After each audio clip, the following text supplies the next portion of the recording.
تیرا کلام رہے گا قائم پہاڑ جب نہ رہے خدایا، تیرے منہ کی ایک بات بھی ٹلے گی نہ چاہے کچھ بھی ہو، تیری مان دیے ہے زندہ سونے سے بھی قیمتی، میرا دل یہ دے گواہی ہے یہ کتاب عظیم، نازل کرے اپنا کلام شکستہ دلوں کو سکون ملے، تاریکی دور ہو میری راہیں روشن کر، دل اپنا کلام کثرت سے اے خدا بدل دے، رہائی دے کثرت سے پھل ملاؤ، کلام رہے گا قائم پہاڑ جب نہ رہے خدایا، تیرے منہ کی ایک بات بھی ٹلے گی نہ چاہے کچھ بھی ہو۔ عزیز ناظرین، میں ایاد ظریف آپ سب دیکھنے والوں کو ہمارے روز کے بائبلی مطالعہ پروگرام کی اس نئی قسط میں خوش آمدید کہتا ہوں۔ میرا آج آپ کے ساتھ ہونا خوشی کا سبب ہے کیونکہ آج ہم مسیح کے دکھوں کے شروع ہونے سے لے کر صلیب پر ان کے سفر کو ختم ہونے کے سفر کو جاری کر رہے ہیں۔ دکھوں کے سفر کا آغاز ہم نے گزشتہ قسط میں کیا تھا اور ہم نے جانا کہ وہاں مسیح کو مارنے کی سازشیں ہوئیں اور دو کھانے بھی ہوئے، ایک فسح کا کھانا تھا اور دوسرا مسیح نے آخری کھانے کا انتظام کیا، اور ہم نے گزشتہ قسط کا اختتام مسیح کے باغ پر ہونے پر کیا تھا جہاں وہ دعا کر رہا تھا اور اس نے پیالہ قبول کیا، اور آج کے پروگرام میں ہم مسیح کی آزمائش اور اس کے صلیب پر جانے پر بات کریں گے۔ لیکن پروگرام کے آغاز میں خدا کے خادم بھائی یوسف ریاض کو اسٹوڈیو میں خوش آمدید کہوں گا۔ بہت شکریہ بھائی۔ ساتھ ہی ہمارے دیگر مہمانوں کو بھی خوش آمدید۔ بھائی یوسف، سب سے پہلے میں 26ویں باب میں سے کچھ آیات پڑھنا چاہوں گا۔ جی، میں 26ویں باب کی 55ویں آیت سے پڑھوں گا۔ باغ میں مسیح کو گرفتار کیے جانے کے بعد یہ لکھا ہے کہ اسی وقت یسوع نے بھیڑ سے کہا، کیا تم تلواریں اور لاٹھیاں لے کر مجھے ڈاکو کی طرح پکڑنے نکلے ہو؟ میں ہر روز ہیکل میں بیٹھ کر تعلیم دیتا تھا اور تم نے مجھے نہیں پکڑا، مگر یہ سب کچھ اس لیے ہوا کہ نبیوں کے نوشتے پورے ہوں۔ اس پر سب شاگرد اسے چھوڑ کر بھاگ گئے، اور یسوع کو پکڑنے والے اس کو قیافہ نام سردار کاہن کے پاس لے گئے، جہاں فقی اور بزرگ جمع ہو گئے تھے، اور پطرس دور دور اس کے پیچھے پیچھے سردار کاہن کے دیوان خانے تک گیا اور اندر جا کر پیادوں کے ساتھ نتیجہ دیکھنے کو بیٹھ گیا، اور سردار کاہن اور سب صدر عدالت والے یسوع کو مار ڈالنے کے لیے اس کے خلاف جھوٹی گواہی ڈھونڈنے لگے، مگر نہ پائی، گو بہت سے جھوٹے گواہ آئے، لیکن آخر کار 2 گواہوں نے آ کر کہا کہ اس نے کہا ہے میں خدا کے مقدس کو ڈھا سکتا اور 3 دن میں اسے بنا سکتا ہوں۔ اور سردار کاہن نے کھڑے ہو کر اس سے کہا، تو جواب نہیں دیتا، یہ تیرے خلاف کیا گواہی دیتے ہیں؟ مگر یسوع خاموش ہی رہا۔ سردار کاہن نے اس سے کہا، میں تجھے زندہ خدا کی قسم دیتا ہوں کہ اگر تو خدا کا بیٹا مسیح ہے تو ہم سے کہہ دے۔ یسوع نے اس سے کہا، تو نے خود کہہ دیا، بلکہ میں تم سے کہتا ہوں کہ اس کے بعد تم ابن آدم کو قادر مطلق کے دہنی طرف بیٹھے اور آسمان کے بادلوں پر آتے دیکھو گے۔ اس پر سردار کاہن نے یہ کہہ کر اپنے کپڑے پھاڑے کہ اس نے کفر بکا ہے، اب ہم کو گواہی کی کیا حاجت رہی؟ دیکھو تم نے بھی یہ کفر سنا ہے، تمہاری کیا رائے ہے؟ انہوں نے جواب میں کہا، وہ قتل کے لائق ہے۔ اس پر انہوں نے اس کے منہ پر تھوکا اور اس کے مکے مارے، اور بعض نے تمانچے مار کر کہا، اے مسیح ہمیں نبوت سے بتا کہ تجھے کس نے مارا؟ در حقیقت بھائی یوسف، جب یہ الفاظ میں پڑھتا ہوں تو اپنے آنسو نہیں روک سکتا۔ مسیح انسانوں کے ہاتھ میں ہے، اس نے اپنے آپ کو انسانوں کے ہاتھ میں کر دیا اور آزمائشوں کا سلسلہ شروع ہو گیا۔ پہلے وہ اسے قیافہ کے پاس لے گئے۔ برائے مہربانی آپ پیشن گوئیوں پر تبصرہ کریں اور انہیں ترتیب دیجیے۔ باپ کا پیار جس کی پرستش فرشتے کرتے ہیں۔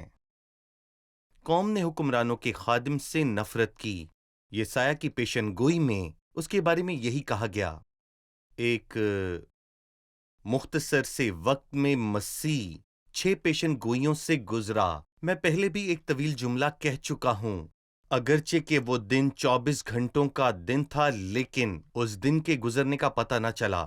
اس دن میں بہت سے واقعات رونما ہوئے، خاص طور پر وہ جن کا تعلق مسیح سے تھا، مطلب 6 پیشیاں اور پہلی پیشی خدا کے سامنے جو ہم نے یوحنا 18 میں سیکھا، پھر کائفہ کے سامنے جو اس وقت سردار کاہن تھا، جیسے ہم تمام اناجیل میں بھی پڑھتے ہیں، اور لوکا کی انجیل کے مطابق جب صبح ہوئی، کیونکہ بات یہ تھی کہ رات کے وقت پیشی نہیں ہونی چاہیے تھی، اس لیے پس توریت اور شریعت کی شبیہ کو قائم رکھنے کے لیے انہوں نے دکھاوا کیا کہ وہ اس کی عزت کرتے ہیں، جبکہ انہوں نے اسے توڑا اور اسے مسخ کیا۔ صبح کو وہ یہودی عدالت میں جمع ہوئے اور فیصلہ کیا گیا، اور میرا خیال ہے کہ وہاں 2 لوگ تھے جو اس وقت عدالت سے غیر حاضر تھے، ارمیتیا کا یوسف جو عدالت کا ایک خاص رکن تھا، اور دوسرا نکودیمس یہ بھی عدالت کا رکن تھا۔ جب انہیں پتا چلا کہ ہم نے مسیح کے خلاف فیصلہ سنانا ہے تو اس لیے وہ عدالت نہیں آئے۔ لوکا کے 22ویں باب کو اگر ہم پڑھیں تو وہاں لکھا ہے، وہاں مجموعی اکثریت کی رضامندی تھی، اور وہاں 3 مذہبی پیشیاں کرائی گئیں، اور پھر 3 دن کے بعد پینتوس اور پلاطوس نے اسے ہیرودیس کے پاس بھیجا، اور ہیرودیس نے واپس اسے ان کے پاس بھیج دیا، اور پلاطوس نے غیر منصفانہ فیصلہ جاری کیا۔ وہ معصوم تھا، لیکن پھر بھی اس کو وہاں صلیب دیے جانے کا حکم صادر کیا جا چکا تھا۔ بھائی یوسف، شریعت کے مطابق یہ تمام پیشن گوئیاں ناقص تھیں۔ انہوں نے رات کے وقت پیشی کی، جی، جبکہ رات کو پیشیاں نہیں ہوتیں، اور انہوں نے جھوٹی گواہی تلاش کری لیکن نہیں ملی۔ صحیح۔ بس انہوں نے جھوٹے گواہوں کے ساتھ معاہدہ کیا تاکہ اس پر الزام ثابت کریں، اور یہ پیشی انہوں نے عید کی شام پر، عید کی شام کی، جو ان کی روایت کے خلاف تھی۔ لہٰذا میں چاہوں گا کہ آپ اس پیشی کے متعلق ہمیں کچھ بتائیں۔ یہاں المیہ یہ ہے کہ جیسا کہ وہ کہتے ہیں یہ کتاب کے عنوان سے جانی جاتی ہے۔ آیت 59 میں لکھا ہے، اور سردار کاہن اور سب صدر عدالت والے کیا وہ سچائی کو جانتے تھے یا نہیں؟ پس یسوع کو مار ڈالنے کے لیے وہ جھوٹی گواہیاں ڈھونڈنے لگے، جیسے ان کا پہلا ہدف اسے مار ڈالنا تھا۔ وہ سوچ رہے تھے یہ کیسے کریں کیونکہ یہ تو بے گناہ ہے، پس انہوں نے جھوٹی گواہیاں لانے کا فیصلہ کیا۔ اے قوم کے رہنماؤ اور عہدے دارو، تم پر افسوس! کیا تم جھوٹی گواہیاں ڈھونڈ رہے ہو؟ تم جھوٹی گواہیاں ڈھونڈ رہے ہو جبکہ تمہارے پاس سچی گواہی ہے، معجزات کی گواہی اور بڑے بڑے کام اور سارے معجزات جو اس نے تمہیں دکھائے۔ کیا یہ سب باتیں اس بات کا واضح اعلان نہیں ہے کہ وہی زندہ خدا کا بیٹا ہے؟ پھر تم جھوٹی گواہیاں کیوں ڈھونڈ رہے ہو؟ اس لیے مسیح نے جو کامل ہے ان سب کو ایک لفظ کا جواب نہ دیا، کیونکہ وہ ان گمراہ لوگوں کو کیا جواب دیتا، کیونکہ انہوں نے پہلے سے ہی جھوٹی گواہیاں تیار کر رکھی تھیں، اور اس لیے وہ خاموش ہی رہا۔ اس بات کا کہ وہ خاموش رہا چاروں اناجیل میں 7 مرتبہ ذکر کیا گیا ہے، اور پھر یسایہ کے 53 باب کی تکمیل کے طور پر جس طرح برا جس کو ذبح کرنے کے لیے لے جاتے ہیں، جس طرح بھیڑ اپنے بال کترنے والے کے سامنے بے زبان ہے، وہ اسی طرح خاموش رہا۔ یہ مسیح ہے جو خاموش رہا اور انہیں جواب نہ دیا، ماں سوائے اس کے جب سردار کاہن نے اسے قسم دلائی، پس اسے شریعت کی تکمیل کے طور پر جواب دینا پڑا، اور جس کا ذکر خروج کے 5ویں باب میں کیا گیا ہے۔ شکریہ بھائی، ہم یہاں ایک وقفہ لیں گے اور پھر دوبارہ حاضر ہوں گے۔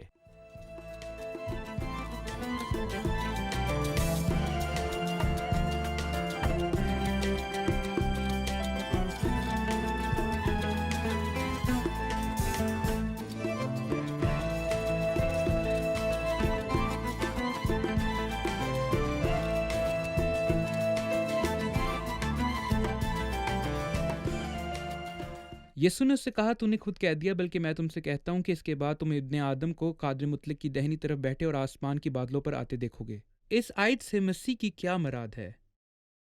در حقیقت میں یہاں پر یہ کہوں گا کہ یہ بات ابھی تک وقوع میں نہیں آئی، اس لیے یہ واقعہ بڑی مصیبت کے آخر میں ہوگا، کیونکہ جب ابن آدم اپنی قدرت اور جلال میں آئے گا اور وہ سب اسے دیکھیں گے، وہ ان کو سنجیدہ معاملے کے بارے میں بتانا چاہتا تھا۔ اب سے تم کو عدالتی اندھا پن ہوگا، تم کچھ بھی نہیں دیکھو گے اس وقت تک جب تک تم اس شخص کو نہ دیکھو گے جس کی اب تم تحقیر کرتے ہو، اس کی داہنی طرف بیٹھے اور آسمان کے بادلوں پر آتے دیکھو گے، اور 2000 سال تک ان کے بادلوں پر پردہ ڈالے رکھا گیا۔ 2000 سال تک وہ توریت پڑھتے رہے اور اس میں سے کچھ بھی سمجھ نہ پائے کیونکہ وہ سمجھنا نہیں چاہتے تھے۔ عدالتی اندھاپن۔ اور 7 سال کے اختتام پر یہ اندھاپن ختم ہو جائے گا جب مسیح اپنے جلال اور قدرت میں آئے گا اور خدا پرست بقیہ اس کی وجہ سے نوحہ کریں گے۔ بے شک مرنے اور جی اٹھنے کے بعد وہ جی اٹھا اور عالم بالا پر بیٹھ گیا، بے شک، لیکن انہوں نے اسے نہیں دیکھا۔ صحیح کہا بھائی یوسف۔ کچھ مناظر ہیں زمینی آزمائشوں میں۔ جب جج فیصلہ کرنے کی کرسی پر بیٹھتا ہے تو پروسیکیوٹر ہمیشہ اس کے دائیں جانب ہوتا ہے اور ملزم بائیں جانب بیٹھنے کی جگہ پر ہوتا ہے۔ پس بائیں طرف ہمیشہ الزام کی جگہ ہوتی ہے اور دائیں طرف استغاثہ کی جگہ ہوتی ہے۔ گویا مسیح کہہ رہا تھا صورتحال جلد تبدیل ہوگی اور میں ملزم کی جگہ پر نہیں ہوں گا بلکہ عدالت کی جگہ میں دائیں طرف ہوں گا جو معصوم کی جگہ ہے۔ صحیح۔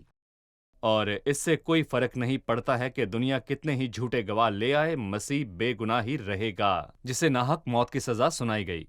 دیکھیں، اگر دنیا کی آدھی آبادی یہ کہے کہ سورج مشرق سے نہیں مغرب سے نکلتا ہے تو یہ حقیقت کوئی بھی بدل نہیں سکتا۔ بھائی یوسف، اگلا منظر 69ویں آیت سے باب کے آخر تک پطرس کے انکار سے متعلق ہے، اور بے شک ہم سب پطرس ہیں اور ہم سب گناہ گار ہیں۔ بھائی یوسف، میں پوچھنا چاہوں گا کہ پطرس نے انکار کیوں کیا تھا؟ پطرس کے گرنے کی بہت سی وجوہات تھیں، لیکن سب سے پہلی وجہ خود اعتمادی ہے۔ لکھا ہے، پس جو کوئی اپنے آپ کو قائم سمجھتا ہے خبردار رہے کہ گر نہ پڑے، کیونکہ وہ سمجھتا تھا کہ وہ نہیں گرے گا، اس لیے اس نے دعا نہیں کی تھی۔ اور مسیح نے اسے باغ میں بتایا کہ جاگو اور دعا کرو تاکہ آزمائش میں نہ پڑو۔ اگر مسیح کے لیے نہیں جاگتے تو اپنے لیے کرو، لیکن نہ وہ جاگا اور نہ اس نے دعا کی کیونکہ اسے ایسا لگا کہ میں ٹھیک ہوں۔ اگر میں ٹھیک ہوں تو دعا کیوں کروں؟ پطرس ٹھیک نہیں تھا اور ہم بھی ٹھیک نہیں ہیں۔ اس نے کہا کہ مجھ سے جدا ہو کر تم کچھ بھی نہیں کر سکتے۔ نہ صرف اس لیے کہ وہ نہ جاگا نہ دعا کی، بلکہ اس لیے بھی کہ اس نے خدام کی پیروی دور سے ہی کی۔ وہ دونوں اطراف سے جیتنا چاہتا تھا، اور جو ایسا کرتا ہے ہمیشہ ناکام رہتا ہے۔ اس کے دل میں تھا اگر کسی نے مجھے پکڑا تو میں کہوں گا میں اس کے ساتھ نہیں، لیکن مسیح کہے گا کہ میں تیرے ساتھ ہوں کیونکہ میں وعدوں کا سچا خدا ہوں۔ خداوند کو دو سوچوں میں کھڑا ہونا بالکل پسند نہیں، کیونکہ خداوند ہم سے ایک طرفہ بات چاہتا ہے، اگر نہیں تو نقصان ہمارا ہوگا۔ مسیح نے پطرس کے انکار کے بعد کیا کیا؟ یہ حیرت انگیز ہے۔ مسیح نے اس پر نگاہ کی اور ایک لفظ نہیں کہا۔ اگر وہ کچھ کہتا تو وہ اسے مشکل میں ڈال دیتے۔ انہوں نے ایسا ہی کرنا تھا۔ پطرس کے یہ کہنے کے بعد پطرس کہ نے وہ کہا اسے کہ نہیں میں جانتا، اس کو یہ نہیں جانتا، لیکن اس کی بجائے پطرس نے ایک بہت ہی سادہ اور مختصر سا پیغام بھیجا۔ اس نے اس کی طرف دیکھا اور میں نہیں جانتا کہ اس کے دیکھنے سے اس کی کیا مراد تھی، لیکن میں یہاں پر یہ کہنا چاہوں گا کہ اس کی ایک نظر نے سچ میں پطرس کا دل پگھلا کر رکھ دیا۔ بے شک یہ زندہ خداوند یسوع المسیح ہے جو دلوں کو پگھلا سکتا ہے۔ بس میری خواہش ہے ہمارے تمام دیکھنے والوں میں سے کسی نے بھی کبھی بھی اگر غلطی سے آپ نے سوچا ہو کہ میں خداوند کو نہیں جانتا، تو آج آپ کے پاس موقع ہے کہ مسیح کی نظر آپ پہ آئے، کیونکہ وہ آپ سے پیار کرتا ہے اور آپ کو بچانا چاہتا ہے۔ صحیح۔ 27ویں باب کا آغاز صبح سے ہوتا ہے، لیکن وہ صبح ان لوگوں کے لیے کوئی روشنی نہ لائی۔ جی ان کے دلوں میں اندھیرا تھا، جبکہ وہ مسیح کو مارنے کی سازش کر رہے تھے۔ صحیح۔ جب صبح ہوئی تو سب سردار کاہنوں اور قوم کے بزرگوں نے یسوع کے خلاف مشورہ کیا کہ اسے مار ڈالیں، اور اسے باندھ کر لے گئے اور پلاطس حاکم کے حوالے کیا۔ اس کے بعد اس نے یہودا کے بارے میں بات کی، جو پچھتایا اور چاندی کے 30 سکے واپس لایا، لیکن سردار کاہن نے لینے سے انکار کر دیا۔ اس کے بعد وہ چلا گیا اور پھانسی لے لی۔ اس پر آپ تبصرہ کیجیے۔ سردار کاہن نے خداوند کو پلاطس کے حوالے کیوں کیا؟ اس کی کم سے کم 2 وجوہات ہیں۔ لوگوں کے خوف سے، کیونکہ وہ مسیح کو ایک نبی سمجھتے ہیں، لیکن وہ ایک معزز کردار بھی تھا، اس لیے وہ خوف زدہ تھے اور کہا عید میں نہیں، ایسا نہ ہو کہ لوگوں میں بوال ہو جائے۔ لیکن پھر بھی اس کے دل میں ایک اور بات چل رہی تھی، وہ مسیح کو مصلوب کرنا چاہتا تھا۔ یہودیوں کے نزدیک جو لٹکایا گیا وہ لعنتی ہے، اور میں یہاں پر کہوں گا کہ اسے ہر کسی کے لیے بے قدر بنا دیا گیا۔ یہ اس کی بے عزتی ہے۔ وہ نہیں جانتے تھے کہ جو صلیب پر مصلوب ہوا ہے وہ جلد ہی جی اٹھے گا اور واپس اپنے جلال میں آئے گا۔ یہودا پچھتایا۔ جی، کیا اس کا پچھتاوا اور اس کے مسئلے اور گناہ کا حل فراہم کر سکا یا اس نے اس کے بعد کیا کیا؟ اس بارے میں بتائیے۔ اس کے پچھتاوے نے کچھ بھی صحیح نہیں کیا، کیونکہ مسیح نے پہلے ہی کہا تھا اگر وہ آدمی پیدا نہ ہوتا تو میرے لیے اچھا ہوتا۔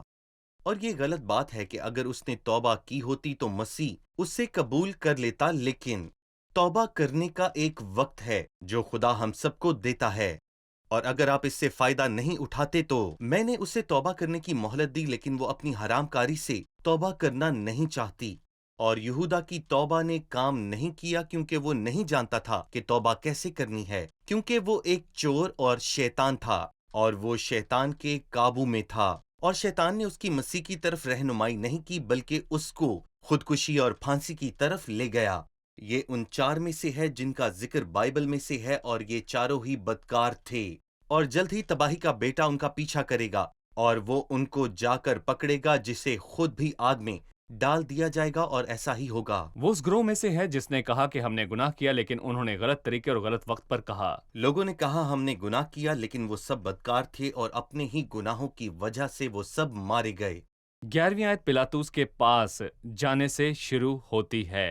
یسوع حاکم کے سامنے کھڑا تھا اور حاکم نے اس سے یہ پوچھا کہ کیا تو یہودیوں کا بادشاہ ہے؟ یسوع نے اس سے کہا تو خود کہتا ہے۔ اور جب سردار کاہن اور بزرگ اس پر الزام لگا رہے تھے اس نے کچھ جواب نہ دیا۔ اس پر پلاطوس نے اس سے کہا تو نہیں سنتا کہ یہ تیرے خلاف کتنی گواہیاں دیتے ہیں؟ اس نے ایک بات کا بھی اس کو جواب نہ دیا، یہاں تک کہ حاکم نے بہت تعجب کیا۔ اور حاکم کا دستور تھا کہ عید پر لوگوں کی خاطر ایک قیدی جسے وہ چاہتے تھے چھوڑ دیتا تھا۔ اس وقت برابا نام ان کا ایک مشہور قیدی تھا۔ پس جب وہ اکٹھے ہوئے پلاطوس نے ان سے کہا تم کسے چاہتے ہو کہ میں تمہاری خاطر چھوڑ دوں، برابا کو یا یسوع کو جو مسیح کہلاتا ہے؟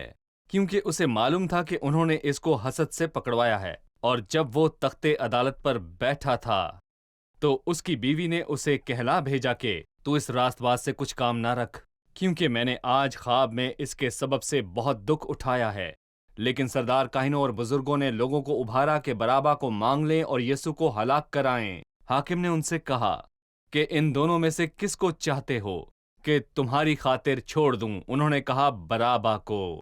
پلاطوس نے ان سے کہا پھر یسوع کو جو مسیح کہلاتا ہے کیا کروں؟ سب نے کہا وہ مصلوب ہو۔ اس نے کہا کیوں؟ اس نے کیا برائی کی ہے؟ مگر وہ اور بھی چلا چلا کر کہنے لگے وہ مصلوب ہو۔ جب پلاطوس نے دیکھا کہ کچھ بن نہیں پڑتا بلکہ الٹا بلوا ہوتا جاتا ہے تو پانی لے کر لوگوں کے روبرو اپنے ہاتھ دھوئے اور کہا میں اس راست باز کے خون سے بری ہوں، تم جانو۔ سب لوگوں نے جواب میں کہا اس کا خون ہماری اور ہماری اولاد کی گردن پر۔ اس پر اس نے برابا کو ان کی خاطر چھوڑ دیا اور یسوع کو کوڑے لگوا کر حوالے کیا کہ مصلوب ہو۔ بھائی یہ الفاظ پلاطوس کے سامنے پیشی کو بیان کرتے ہیں۔ میں چاہتا ہوں کہ آپ پلاطوس کے کردار اور مسیح اور برابا کو لوگوں کے سامنے پیش کرنے اور لوگوں کے برابا کے چناؤ اور مسیح کو مصلوب کرنے کی درخواست پر تبصرہ کریں۔ لوگوں کا چناؤ کیا تھا؟ آپ اس پر کیا کہیں گے؟ پہلے پلاطوس کے حوالے سے کہ وہ ایک کمزور کردار تھا، وہ کیسر کے ساتھ دوستی قائم کرنا چاہتا تھا اور اس نے سب کچھ کھو دیا تھا۔ اور پلاطوس کی بیوی ایک با کردار اور عزت والی خاتون تھی، جیسا کہ مسیحت ہمیں بتاتی ہے۔ اس کا نام کلاؤڈیا تھا۔ کچھ لوگ کہتے ہیں کہ وہ مقدس تھی اور مسیح پر اس کا ایمان تھا، اور وہ پلاطوس کے اس فیصلے کے خلاف تھی۔ اس نے کہا میں نے آج خواب میں اس کے سبب سے بہت زیادہ دکھ اٹھایا ہے۔ اس کا ایمان تھا، تو پھر اس نے لازمی طور پر یہ جان لیا کہ اس نے اس سے زیادہ تکلیف اٹھائی جو خواب میں اٹھائی تھی، لیکن اس نے حقیقت میں دکھ اور تکلیف اٹھائی جب وہ آسمان اور زمین کے درمیان لٹکا ہوا تھا۔ یہ دردناک لمحہ تھا۔ کچھ لوگ کہتے ہیں کہ ان لوگوں کی آواز خدا کی آواز ہے۔ اگر ایسی بات ہے تو پھر خدا کی آواز کہاں ہے؟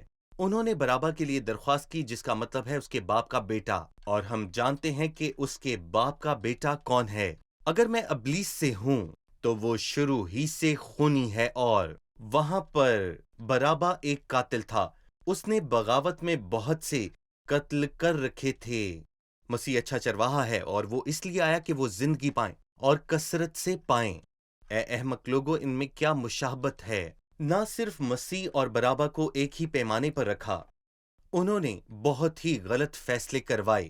رحم کے لیے انہوں نے برابا کو چنا، لیکن صلیب کے لیے انہوں نے مسیح کا نام لیا۔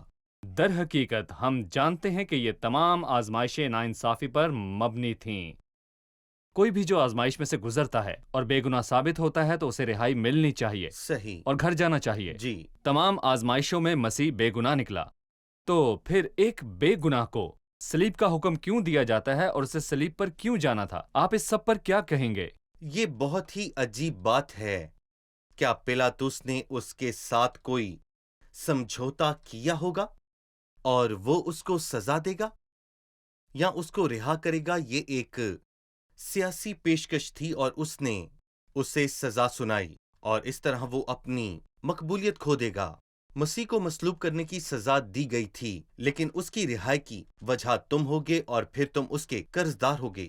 پیلاطس نے بہت کچھ سوچا لیکن اس کے کچھ کام نہیں آیا، لہٰذا اس نے کیا کیا؟ اس نے جو کچھ سوچا تھا اس کے بالکل برعکس کیا۔ اس نے فیصلہ کیا کہ مسیح راست تھا اور اپنے ہاتھ اس کے خون سے دھوئے گا اور ہجوم کے سامنے کہے گا، میں اس راست کے خون سے بری ہوں۔ پھر وہ اسے مارنے کے لیے صلیب کے حوالے کر دیں گے۔ یہ بہت غلط ہوا کیونکہ ایک راست باز شخص نے ایک گناہگار کا قرض ادا کیا۔ یہ اس کے پیار کی انتہا ہے۔ شکریہ، ہم ایک چھوٹے سے وقفے کے بعد دوبارہ حاضر ہوں گے۔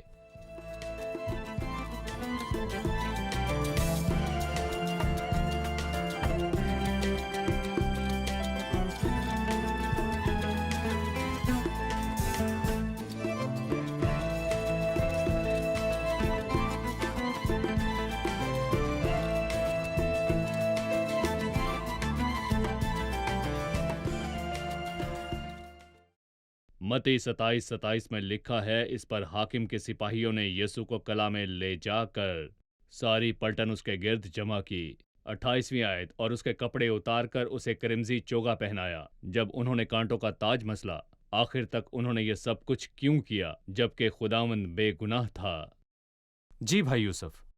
جو کچھ ہوا وہ ہمیں بتاتا ہے کہ شیطان منظر اور صلیب کے تمام منظر کے پیچھے موجود تھا۔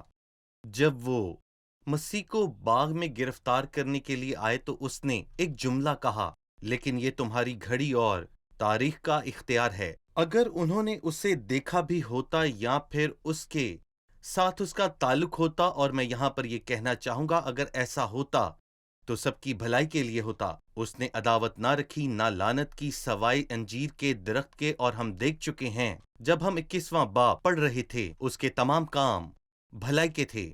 اور پھر نفرت کے ساتھ کراہت کیوں تھی؟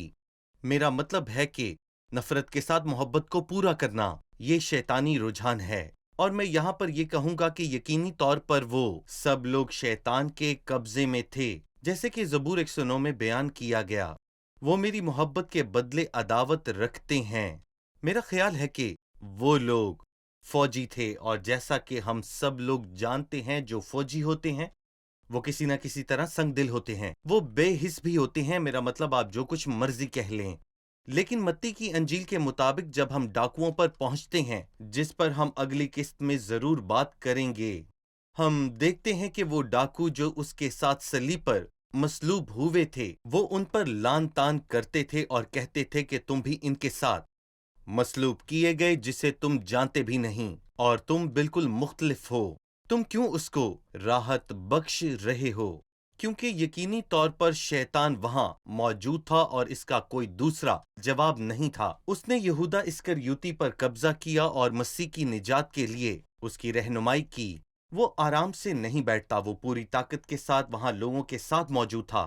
وہ انسانوں کا وقت اور تاریخ کی بڑی طاقت کا وقت تھا۔ گراسینوں کے ملک سے تعلق رکھنے والے ایک غریب شخص کو شیطان نے بری طرح ذلیل کیا تھا، جو اپنے ساتھیوں کے ساتھ اس کے جسم میں رہ رہا تھا۔ لیکن یہاں خدا کے بیٹے کو نقصان پہنچانے کے لیے شیطان نے اپنے تمام لشکروں اور انسانوں کو جمع کیا جو اس کی مرضی کے نیچے تھے۔ صحیح۔ ان میں سے بعض نے کانٹوں کا تاج بنا کر اس کے سر پر رکھا،